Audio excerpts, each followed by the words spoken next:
my part of this is going to talk about the history of crowdfunding and then why it matters, and then I'll set up for the next presenter.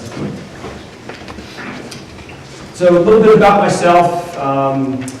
What's pertinent for this topic is that I've raised about $2 million in private equity.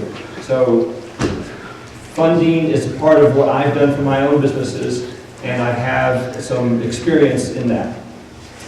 All right, so the first thing is, this slide may be familiar to you. This is the stock market crash in 1929. And this sets up why we have the laws we have today. And so in 1933 and 34, they created the Securities Act, which created the SEC, Securities and Exchange Commission. Then, soon after that, interestingly enough, we had the first crowdfunding venture. And it's called the March of Dimes. And it wasn't called the March of Dimes at that time. And it was to fight polio, and there was not money to, even the wealthy families didn't have money to create this. And obviously it was important to Roosevelt at the time as well. And what they did, they created these newsreels, and they said, we know times are tough, but just send in a dime. And they got the equivalent of $9 million of dimes. That'd be 90 million dimes in the mail in today's dollars. And that became the first crowd-funded venture, which was a charity. Then the politicians, we had a big gap, and then we had the politicians jump on board. Howard Dean in 2004, Obama in 2008, now a slew of candidates are raising money through small investments, or small donations in this case, from lots of people. And I think the number on Obama's campaign was somewhere north of $100 million was raised, an average donation of $200 at a time. And this is a whole new era of potential because of the internet. Kiva.org, if you aren't familiar with Kiva, they're a charity-based crowdfunding site. It's a micro-lending site.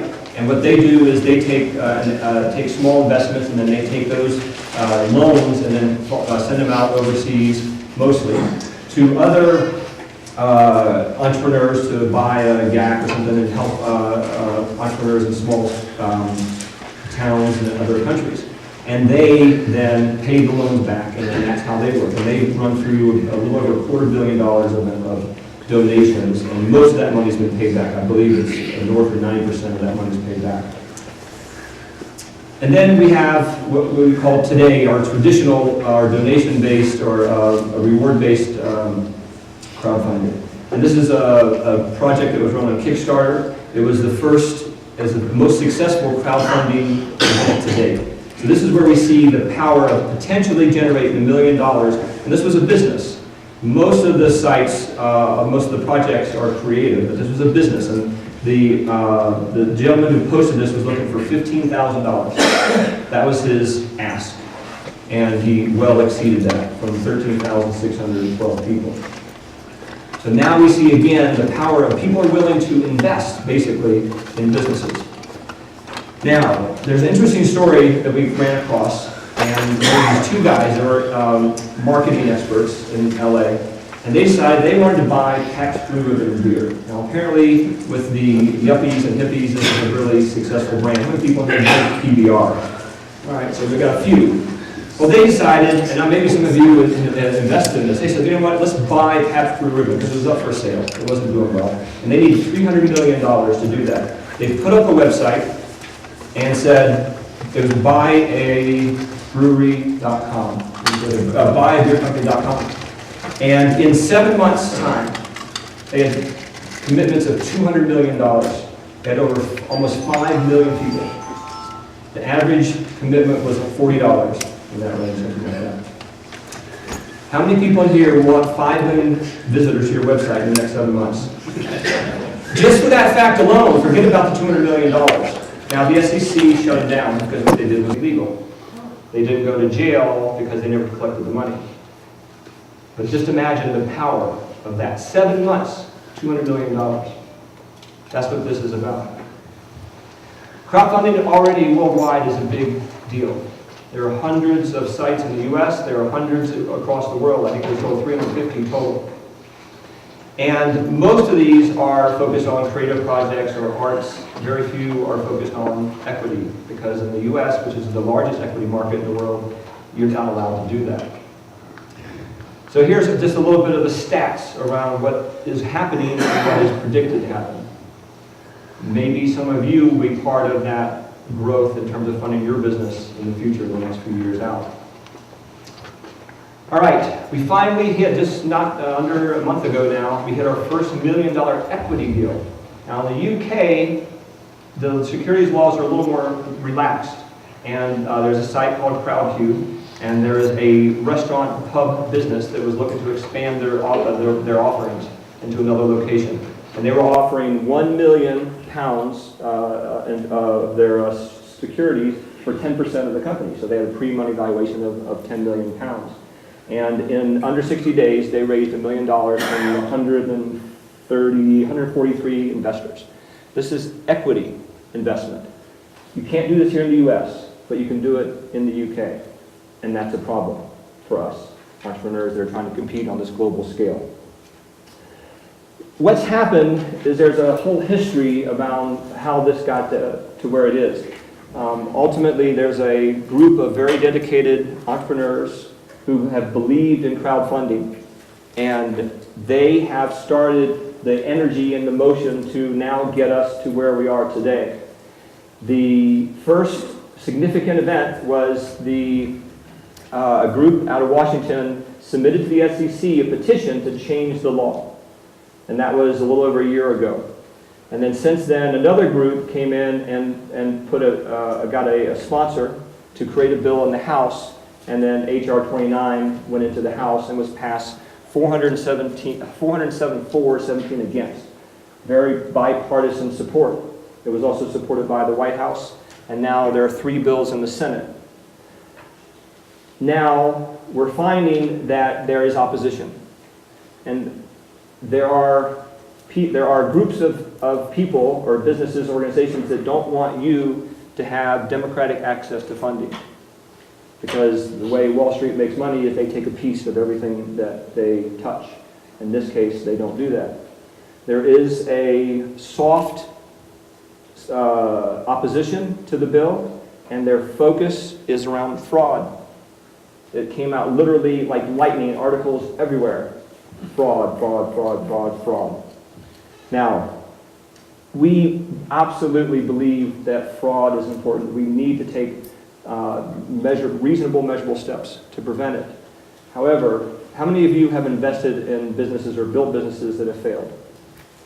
Okay, that's the bigger issue. Fraud is important, but that's missing the point. We need to focus on how to help create more successful businesses, and that's where we're trying to get this message. So we have a perspective of this in the way we've set up our offering. In 1933 and 1934, what happened is that the Congress decided they needed better protection for investors, because part of the reason, that wasn't a huge part, but a part of the reason was speculation. And so back then, the states governed securities laws, called the blue sky laws today. And each state would determine what you could do and couldn't do. What these acts did for us is basically prohibited 2 things that are important. General solicitation. You could not promote your security without an exemption or registration. And that, in today's world, is a big problem, because the internet is so transparent and can give you so much more ability to do this. So that is something we're living with for the last 78 years, and that's what we're trying to change predominantly.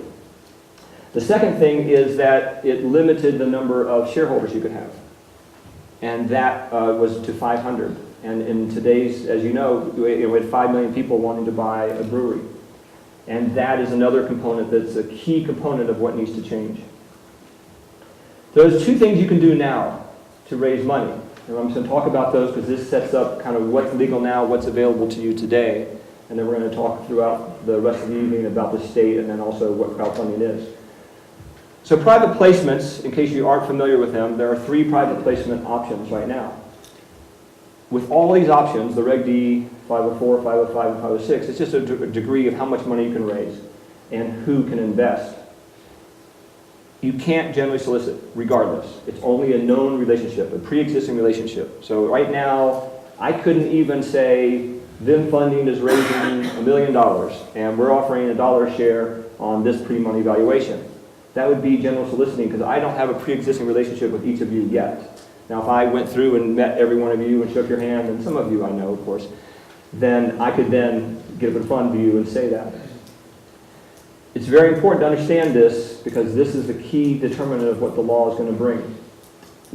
Now, you can do direct public offerings, and there is an ability for a business right now to go out and raise money through general solicitation. You can do it within the state, or you can do it on a federal basis. It's very expensive right now to do that. The last attorney I talked to, there's a securities attorney here in Colorado, to do a score, which allows you to raise up to $1 million in Colorado. His fee was $25,000 to set up and file the registration. That doesn't include all the marketing you're going to have to do to convince people to invest $1 million in your business in the window that the state gives you. In addition to that, you can do other types of direct public offering. They were huge in the 80s, and part of the score was designed to help businesses raise more money, small businesses. It's even called the Small Business Offer Circular. That was to help you raise money. How many people in here, other than you, how many people know about SCORE and you? Okay, so, oh, you've already done a SCORE. Put your hand down. Okay, so we got a handful. It's amazing, if you type in SCORE, S-C-O-R, in Google, you won't find anything. That's how popular this is. So, but it is a nugget that we're going to talk about a little bit later. All right, the other thing you can do is interstate filing. Again, very expensive. You can do it within every state. You can also do a Reg A, which is a federal registration, which allows you to test the waters and raise up to $5 million, and then you can file an S1, which is the same document, you know, Google filed or CenturyLink to go public. And then still, you still have to meet the state regulations unless you're traded on a board. So there's not a lot of great ways to raise money right now. However, we're going to talk a little bit more about crowdfunding because it's exciting. What we need is your support behind this. People don't want you to have access to crowdfunding, and yet it's powerful. We see examples of how crowdfunding can really make a difference for businesses. How many people in here want to raise up to $1 million in the next 12 months, which is what we've done? And you should be able to do that. And it's possible. And it's close. But this is new to me, the political environment and the arena and how it works. And right now, the Senate, there's more leverage in the Senate for the opposition to pull strings on. So Steve will talk a little bit about what we're trying to do to help you get engaged. All right, so I think we're going to hold our questions till afterwards. No? We're going to take questions. Because we're not doing panels tonight, because we changed that. So do you want to just go ahead and just... The question is what are the current requirements for disclosure, and then what would it be in crowdfunding? We're going to touch a little bit about that, but what I'll say right now is there's more requirements now than what they're proposing. The idea behind it is that the crowd will vet it out. The two scams that we know of right now that have been shown on Kickstarter, the crowd vetted out that the technology is not being reasonable. And there's not a lot, the politicians aren't comfortable with that yet, and that's part of the lesson that they're trying to learn, but because their goal would, of course, be more requirements, which then adds cost on the legal side, and that kind of would kill crowdfunding. If it costs you $20,000 to do this on the front end, a lot of you may not raise your hand that you would do that. Yeah. Does a LinkedIn connection qualify as a pre-existing relationship? Okay, so the question is, does a LinkedIn connection? So here's what, right now, there has been no decision or any kind of action taken by the SEC on Twitter, Facebook, LinkedIn, any social media. The fact that on Facebook that you have a friend request, they can't determine the quality of the friendship, right? So right now, there is no restrictions that I've seen. There's been nobody shut down. There are people that have been, pursued, but not because of those reasons. So right now, as far as I know, and I'm not a securities attorney, I've not seen anything, and it would probably show up in our domain. I get a lot of feeds in about securities and where this is. I've not seen anything that says that you couldn't solicit. Now, you can do it one-on-one, but if you put it on your wall, and your wall is public, then you just generally solicit it. So you got to watch that dynamic. It has to be one-on-one, so it has to be an in-mail or direct link or whatever you're doing, but it can't be posting on your wall, I'm raising money. So the question is on Kickstarter now, how does that money get accounted for, income or a gift? I'm not a CPA, however, what I'll say is that if you're offering some type of reward, then it's a purchase. So it's a pre-sale, basically. So how you book that. So TikTok sold roughly 13,000 watches, and they pre-sold them. So that revenue would go against, that would be revenue, and then the cost to produce them would have come out of your cost of goods sold. If it's a donation, strictly a donation, where they're just donating for nothing, I guess you would have a separate line item for that on your P&L. But it's really going to go against, it's going to go into your revenue side, certainly. All right, we'll take one more question. Yes. Rules apply to nonprofits or only to for-profits? So the question is, do the rules apply to nonprofits versus for-profits? So today, you can, as a nonprofit, raise money on any of these sites that will allow that to be raised. And you have that covered, and you have one of the examples of that in your... Yeah, so he'll cover some examples of sites that you can raise money based on a donation charity model. But right now, that's the most significant amount of money that's been invested has been in the nonprofit online side. Okay. All right. Carl? My name is Carl Dakin. I'm an attorney licensed in Colorado. I'm an entrepreneur. I also am currently working at Regis University and setting up entrepreneurial programs there. And I've been working with raising money for over 30 years. My first white paper was to the SEC in 1981 on small business capital needs and addressing that. And as Brian was explaining, small businesses who need small dollars have been fighting a system that was created back in the 30s, and it's put everybody in adversarial, awkward, constrained situation ever since then. The laws were set up, presumed that people with wealth were smart enough to make their own investments, or that they could afford to hire an advisor to advise them. And so they came up with the definition, what's called an accredited investor. You saw Brian referring up here to the definition in terms of non-accredited investors. Today, an accredited investor is somebody who makes $200,000 or more this year in the last 2 years, or they have $1 million net worth excluding their primary residence. That means that people who get to make investments unrestricted are in the top 3% of the population. You've all heard the 99%, well, this is the 97%, that's all of us, for the most part, who have to conform to extra sets of laws which assume that we are too stupid to make up our own minds about our own decisions in making investments. And so all these laws were created. There are two sets of laws, the federal laws and the state laws.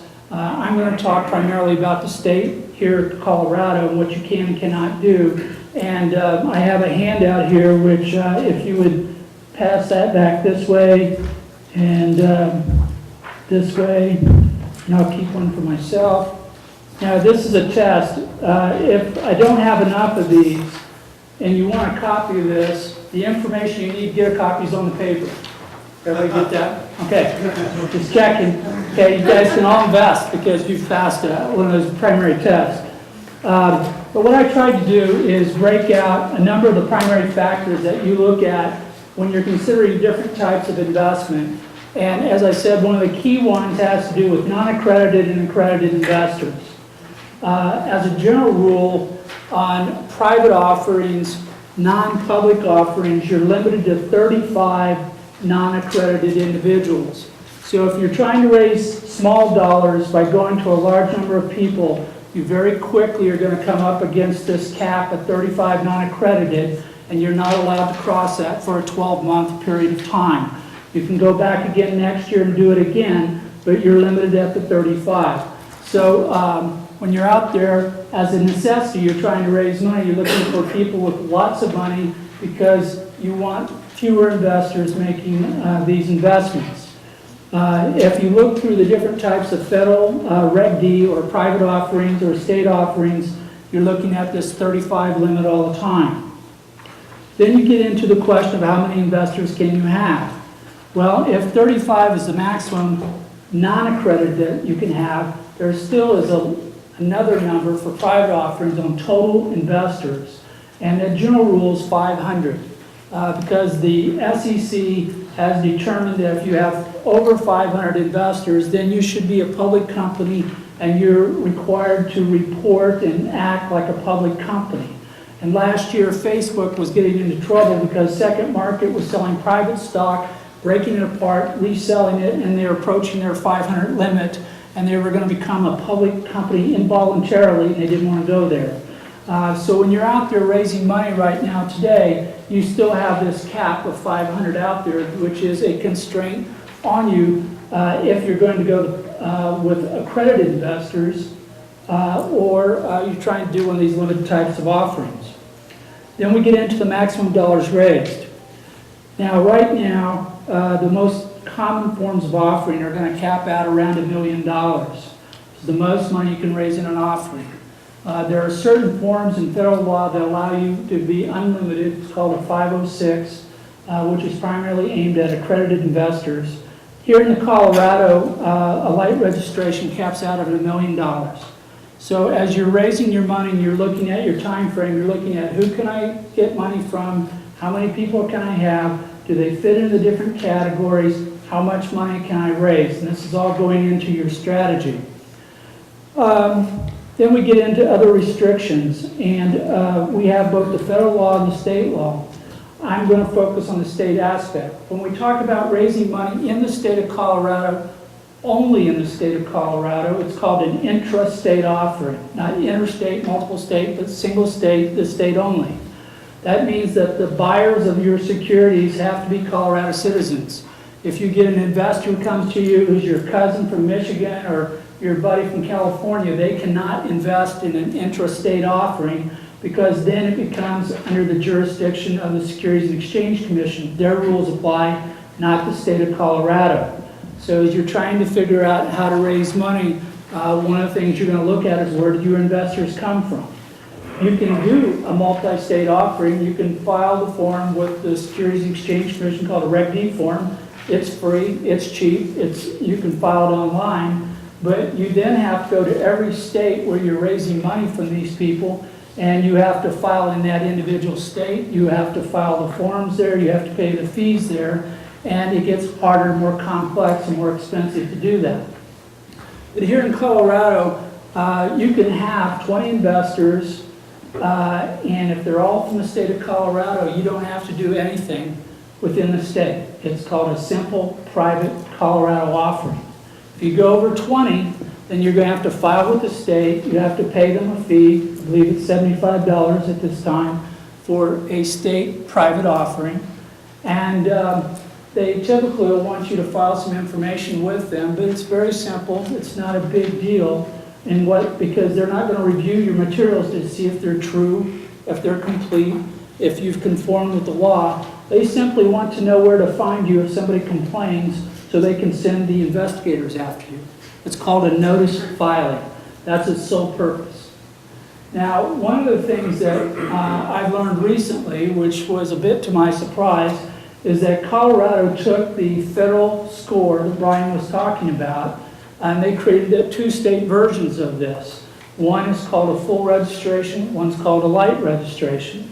In each case, you have to fill out a form called RL. So think light registration, turn it around, RL, that's the form. You have to fill this out, pay a fee, submit it to the Colorado Division of Securities, and if they like everything that's in there, then they will permit you to do a limited public offering within the state of Colorado.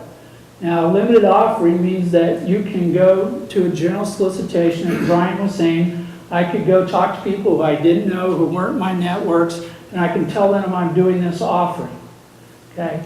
And that's called a public offering, but again, I'm limited to people who are citizens of the state of Colorado. I can raise up to $1 million this way. And there is one major constraint on this, and that is 80% of your money has to be spent in the state of Colorado.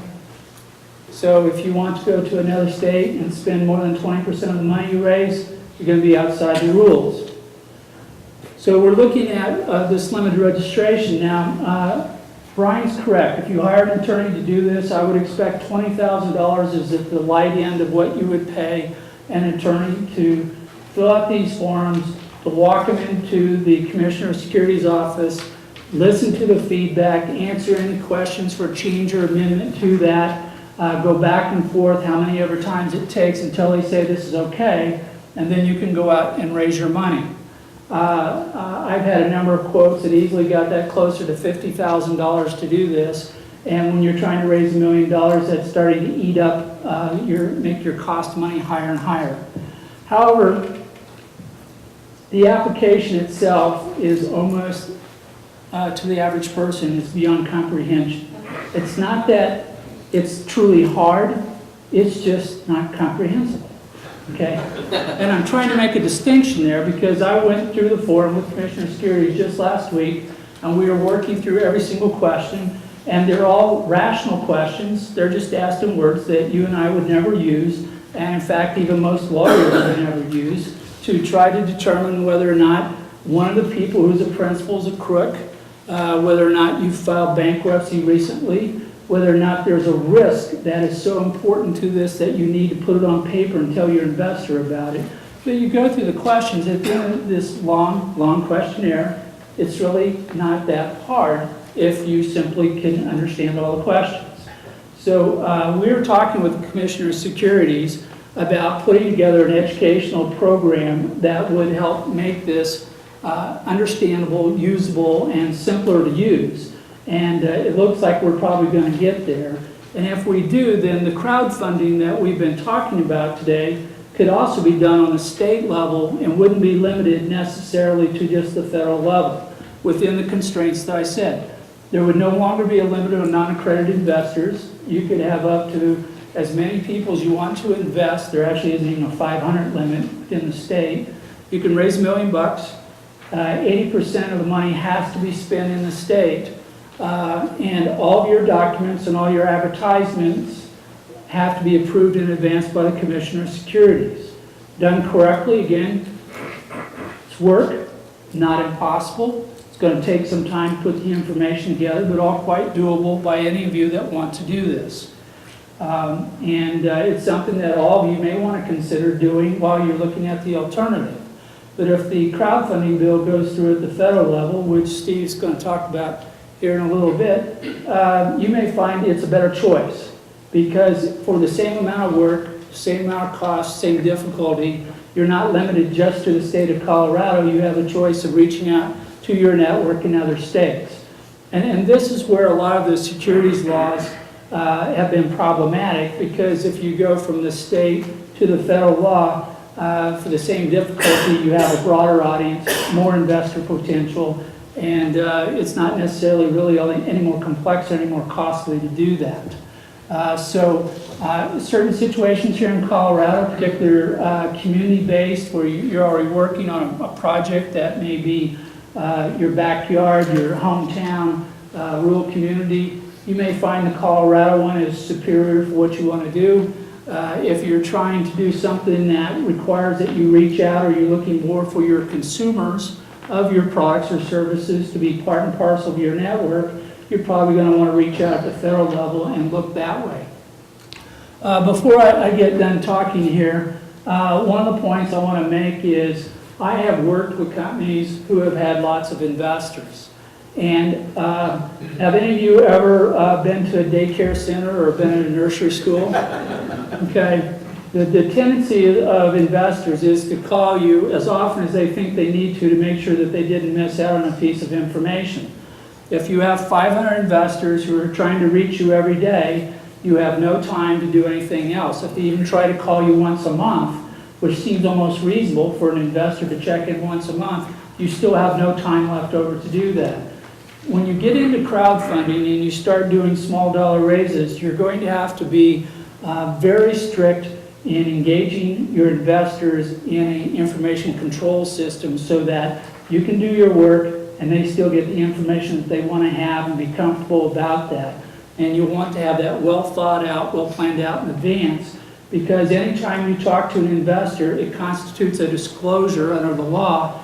And if you make a statement to one investor and it's not the same to the next investor, you may be getting them out of whack with each other. They're out of sync now. You do 20 people and tell them different things about different things. Even though they're all accurate statements, they're all different statements, you're going to create this imbalance in your investors.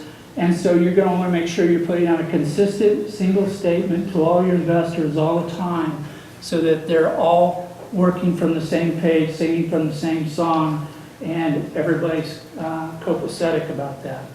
I think that between what we're trying to do here at the state level, working with the Colorado Division of Securities and the crowdfunding bill, that this has the potential to revolutionize raising money for small businesses as we know it. I think that come summer, where I think most of this stuff will be in place and ready to implement, all of you who are trying to raise less than $2 million, less than $1 million, are going to find that this is a far better, far quicker, more effective way of raising money from people who are going to care more about who you are without getting hung up in a lot of red tape and Wall Street gamesmanship, which is not designed to work in the environment that most of us live. So I really think that all of you should pay close attention as these laws are going through. If you have time, as Brian said, contact, in this case, Udall and Bennett, and let them know as your senators that they should pay attention to what's going on here, and they should be careful not to allow some of these people to try to constrain or craft these bills so that they're no longer practical. And we need to get this out there for us to use. We've been working for decades and decades as small business people under a different set of rules that were unduly prejudicial to us as entrepreneurs. And this is the first real opportunity we've had to try to reconcile that by taking these steps. So please support the legislation, pay attention, look at this in the context of your own business and pick that choice, that vehicle that you think best fits for you. And I think that a lot of you will find that 2012 may be a much better year as a consequence. Questions? Yes. On the Question is about aggregation. If you do an offering today for, say, $500,000, and then I do an offering in 7 months for $700,000, the securities people will say those two were in the same 12 months. You're really 1.2 million, you're out of bounds, and you're going to have a problem with that. There are different ways that you can work with that, but they're also complicated. I'm not even going to try to go down that path here today.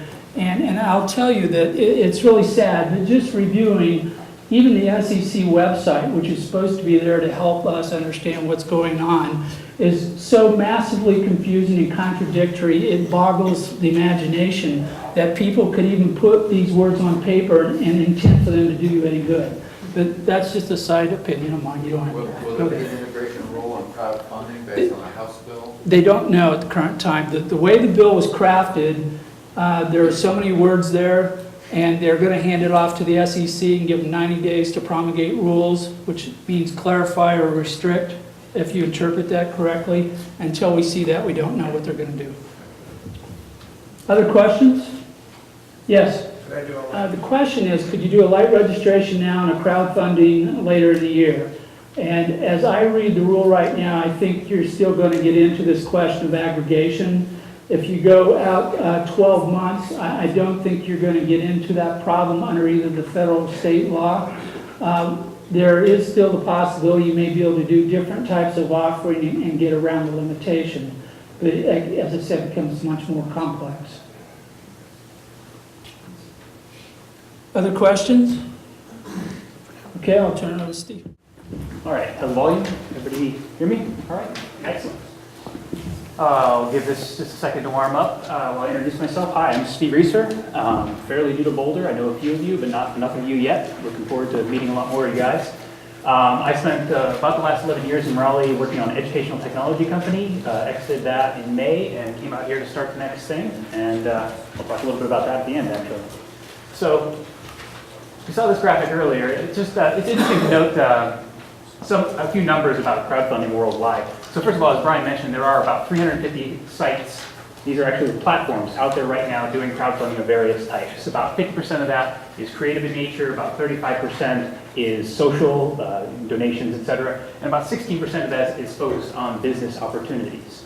And then if you take that and you multiply the percentage of these opportunities that are in the US, you're looking at a total market around $400 million right now, within the next year or so for crowdfunding. These are estimates based on some data that Reuters has pulled together. They also say it's growing at about 40% a year, so we're looking at something that could be $1 to $2 billion here in the US within the next couple of years. So that's some interesting money. So broadly speaking, there are three types of crowdfunding that are out there. And this is just a little bit of background to sort of understand the bigger picture of how crowdfunding for investments is going to fit in. But we talked briefly about the reward-based systems. And how many people have heard of Kickstarter? Yeah. Kickstarter is having an amazing year. They've had over $100 million invested through the system in the past year, in 2011. And they have about a 46% success rate, which will become important to a couple things we're going to talk about here in a minute. Besides things like Kickstarter, you got sites like First Giving, which is one of the bigger sites that does nonprofits. I think that was asked earlier. But there's a lot of sites that are out there that do these types of offerings. It depends on sort of what niche you are. A lot of the sites that are out there are focused on very specific markets. For example, if you're trying to write a web application or a mobile application, there's a site dedicated just to that, for example, called AdFactor. But the reward-based ones is a useful model for the kind of mechanisms that are going to be successful for the crowdfunding that we're talking about. So that's the reason I wanted to mention that. So within Kickstarter, just briefly, this gives you an idea of what types of projects are funded through that platform. So primarily creative projects again. Second type of crowdfunding, broadly speaking, is microfinance. So we touched on this briefly already, but just so people are aware, this is more of a loan type opportunities. So there are some related issues that will become important with a crowdfunding bill, which is there are different types of offerings that can be made with a crowdfunding. The first thing everybody thinks of is a stock offering. So of course that's going to be one of them. But there's opportunities to actually do debt-based offerings as well. So that's something to consider very carefully as you think about what kind of offering might be right for you. So just for example, on the peer-to-peer loan, this is some information from Lending Club. And the vast majority of people that take a loan out through Lending Club, it's for credit card repayment, is what it is. But there is a reasonable slice of that is directed at business opportunities. Most of these are smaller in nature. There's about a $35,000 limit. So if you're looking at a small seed round for a business opportunity or for a growth opportunity, it might be a viable option today. The third one is the one I think we're all most interested in, which is the equity. So so this is actually something that a number of countries have been doing successfully for years. So Australia has been doing this successfully for about 10 years. UK has been doing it for a number of years as well. The basic model for these platforms is very, very similar to Kickstarter. You put a project together, you post your campaign, you drive traffic to it, people do due diligence on the site, they decide if it's a reasonable investment or not, and then they actually invest. So the legislation that we've been talking about a little bit, let's just get into that in a little more detail. So the first bill that actually made a lot of waves here was the House Bill 2930. That actually went through amazingly quickly. And basically what it allows is for general solicitation, as we talked about, you can now tweet your offer to everybody. You can stop people on the street and tell them about your offer, in theory. You can actually address unaccredited investors. So this massively increases the pool of people that you can talk to about your round. The House version says that you can raise up to $1 million, or if you're able to provide audited financials, you can raise up to $2 million, which is the reason we have it listed that way. The House version says you can raise up to $10,000 per individual investor per deal. $10,000 or 10% of their annual income, whichever is less, is the rule. And then you can do this, as we talked about, once in a 12-month period. So the House bill was first, and then a little while later, the Senate bill was introduced. 1791 is the primary one. That one has the same general structure, but it has some different numbers. So instead of a 1 million, 2 million limit, the Senate version just says $1 million. That's what you can raise. The Senate version also dramatically reduces the amount you can raise per investor to $1,000. So it's quite a difference. It's just something to be aware of. If you're trying to raise $1 million, you're going to have to reach a lot more people under the Senate version to get to your raise. A couple more details about these. So the House version says, oops, back one, sorry. House version says an intermediary may be used. Now the Senate version has since come in and said you have to use an intermediary, which frankly is a good thing. This is a mechanism that would actually help reduce fraud, help increase transparency, and the intermediaries are going to do a number of things, including doing the background checks on the principals, they're going to maintain appropriate records, and then they're going to maintain a communication channel so that the investors and the issuers can talk back and forth in a more structured environment. The House version says that state law may be preempted. The language is a little bit difficult here. And the House version proposes a 60% or the round doesn't happen sort of limit. So if you say you're going to raise $1 million and you put your campaign out there, you have to at least get $600,000 in committed investments or no money changes hands. So if you don't hit your limit of 60% of your target, the deal is off and no money changes hands. So, and the language is a little bit vague on this, as Carl was touching on, but the indication is that there's probably not going to be a restriction on other concurrent raises using other mechanisms. So this is the way we expect it to boil down in the end. We've been watching the discussion around the bills pretty closely, trying to understand who's pushing for what. And this is how we think it's going to end up. It's going to end up a little bit closer to the Senate version. It sounds like the $1 million per round is going to be the limit. However, there are some groups that are pushing very hard to make sure that you can do simultaneous other raises. This is the integration principle. So that's what we expect to see. We do expect to see a $1,000 limit per investor per deal. But actually, just as an aside, there's a good argument to be made that that's probably good for a healthy ecosystem here. If you have a small investor that has $5,000 to invest in a startup, as we were talking about earlier, these are inherently risky investments. It would be far better for that investor to spread that out among 5 different investments rather than put all of it into one. So we actually think that for the health of the overall ecosystem, that could be a good limit. Now, it does impose a little more work on you guys to reach enough people to get to your raise, but that's where we see it landing. The issue of disclosures come up, and the language in the bills is very vague on this. We do have to wait to see what the SEC actually writes as far as their final rules. We expect to see fairly substantial disclosure, not quite as much as if you were doing a full public offering, but we would expect that anything relevant to the investment certainly needs to be disclosed. Anything relevant to the management of the company certainly needs to be disclosed. So by the time it all shakes out, I would expect to say that if you were going to approach, VCs or angels or other sources of money like that, there's a certain level of disclosure that's required. We would expect to see that level of disclosure required of a crowdfunding investment. There's 2 ways that it looks like it might shake out, again, just following the conversation around the people pushing on these laws, is that state law might be preempted entirely, which is the ideal situation, that you just file this once with the SEC and you're done. There's some people that are concerned about having the states left entirely out of the loop and are pushing for what's called a one-touch file, where you basically file with the state and the system that you're filing with pushes that information out. Sorry, you file with the SEC and the information is pushed out to the states as necessary. So I don't know which way that's going to end up yet, but that looks like the conversation that's going on right now. And as we mentioned, we think that this has a really good chance of going into effect for summer. There's, we're talking to some people that are lobbying for this, and they say there's a lot of momentum behind the bill. I mean, this is, to some extent, it's a jobs bill that doesn't cost any money. This is a no-brainer.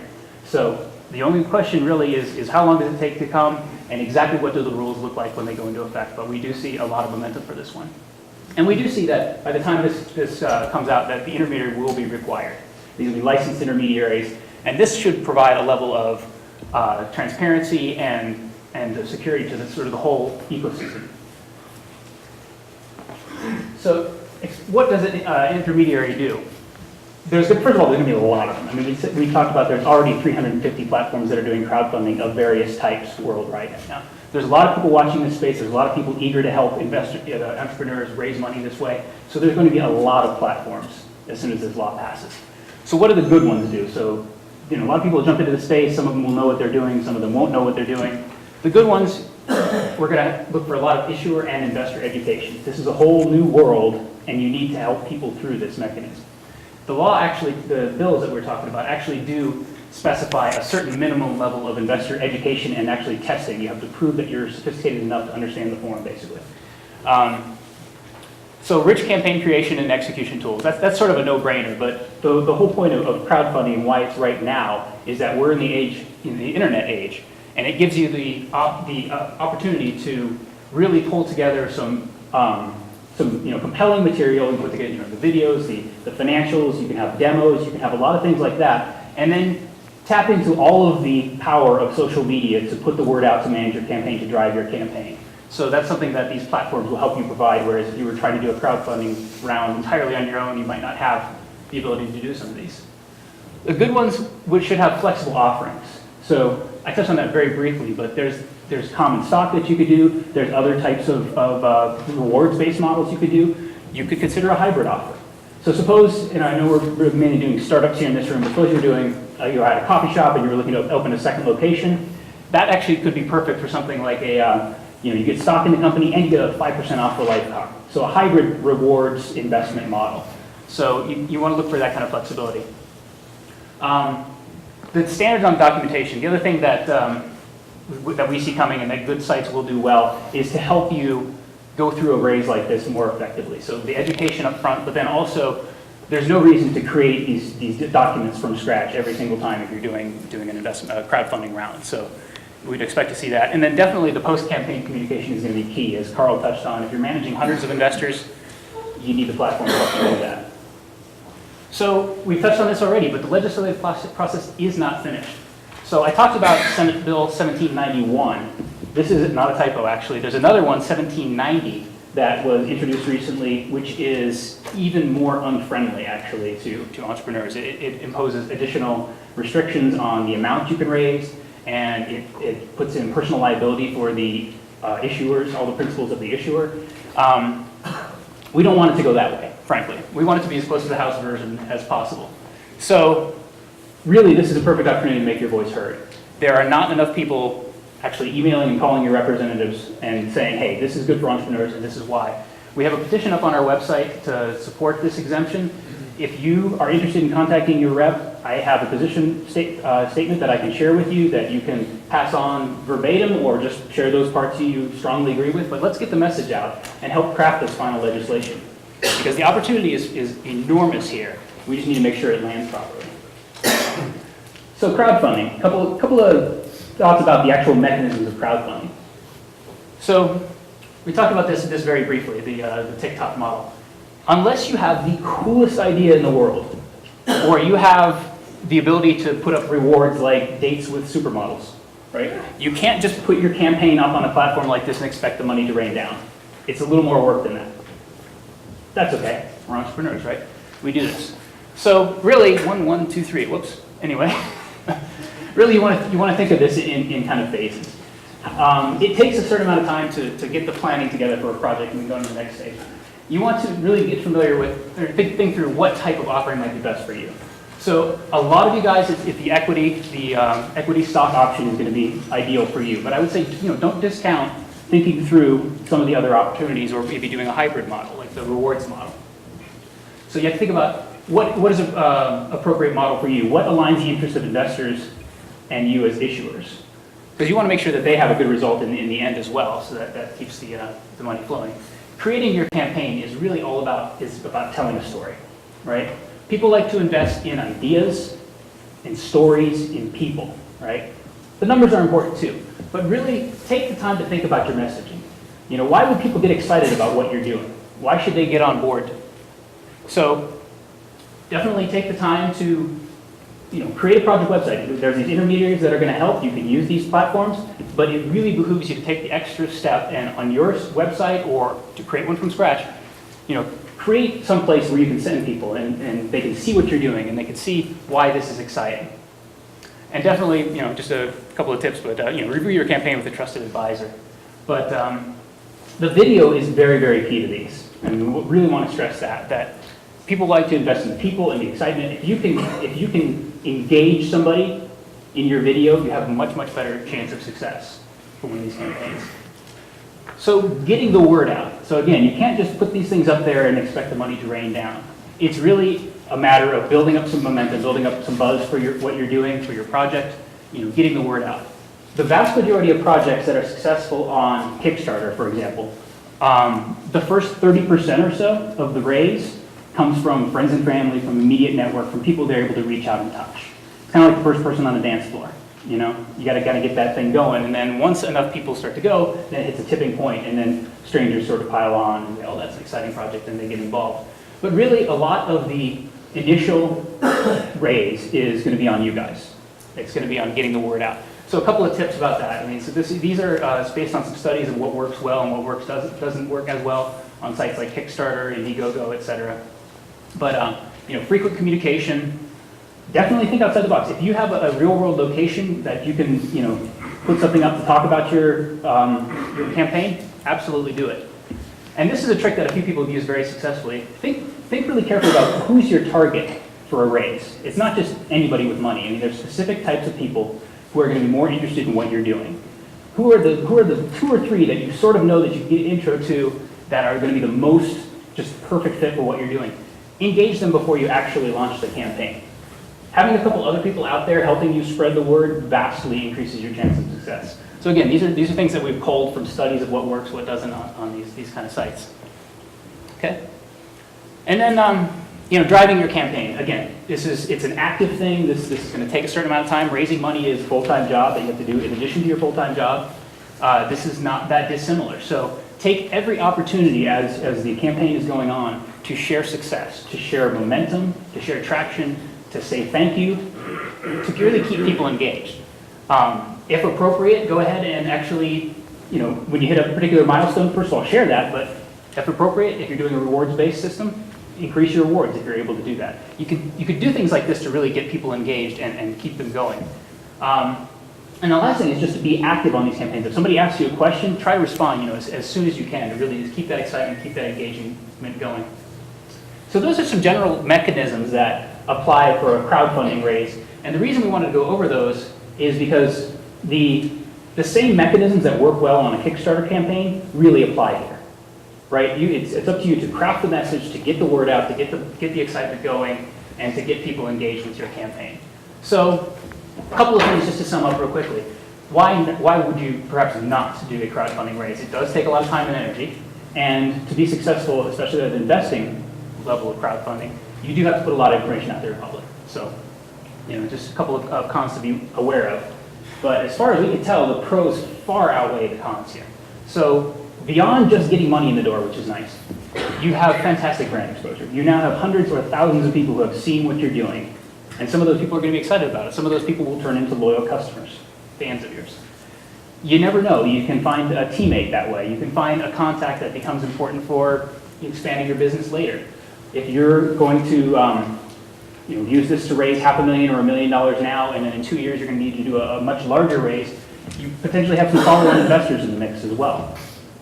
And then don't discount the intelligence of the crowd. They always talk about smart money with angels and VCs. They bring more than just cash to the table. There's a certain fraction of the people that get involved with a crowdfunding campaign who could be real assets to you. So I think there's a lot of reasons really to do this.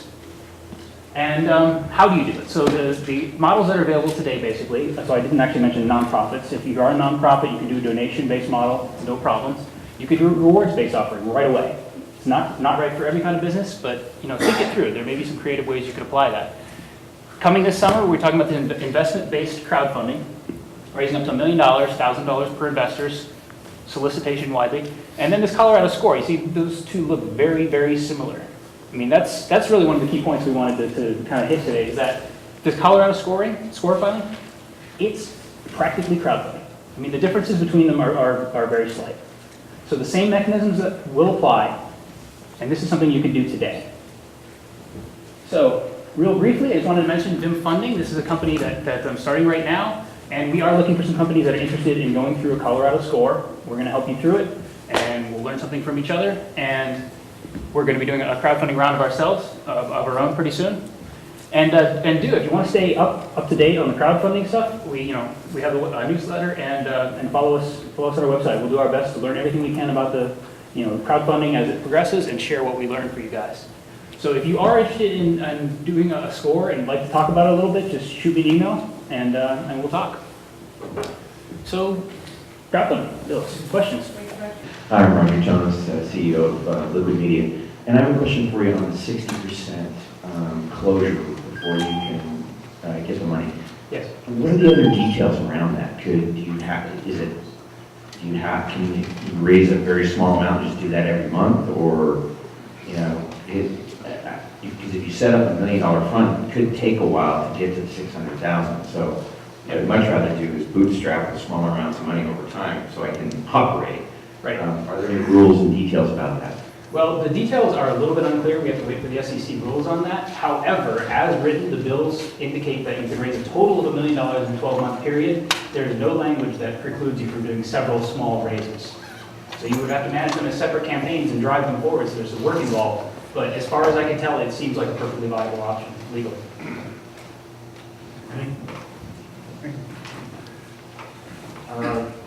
Can you say something about the details of these licensed non-brokers? I mean, if we're going to take a Series 7 type of test, what kind of people will be, is this a big cost for a startup company, this intermediary? To be an intermediary? Yeah. So the question is about costs and licensing for intermediaries. Yeah. None of that's actually known yet.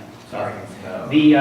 The discussion around that is such that the intention is for it to be less onerous than a full broker-dealer license. Good.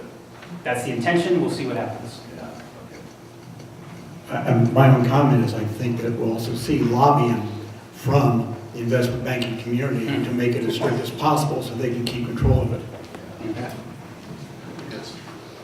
That answer, what's your cost structure, Steve? Sorry? What's your cost structure? For companies that we help through it? Yeah. So the question was about cost structure. So a site like Kickstarter, just for reference, takes a 5% success fee of everything that goes through the system. And then in addition, there's the merchant fees, the PayPal or Amazon payments takes about 3%. So there's a cost of money there about 8%. Something like that, a success payment, is not something that we could do right now with the existing SEC law. We would be triggering basically the agent rules.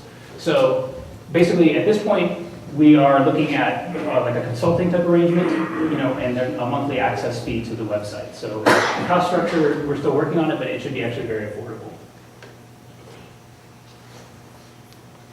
No question? All right. I have one. If the state is attempting to do this with the rule that 80% of the funds raised stay in the state, that benefits the state.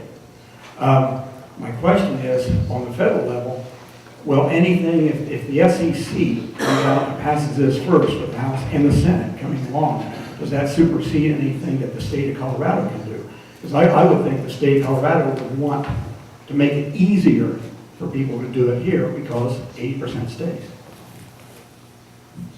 As Steve was saying, the proposed federal laws at current time would preempt state law, which means that the state would have no voice whatsoever in how the federal rule would apply. Whether or not the state would decide to change its own laws in order to try to make it more attractive to keep money at home, interesting idea, but we wouldn't see action on that until the legislative session in 2013.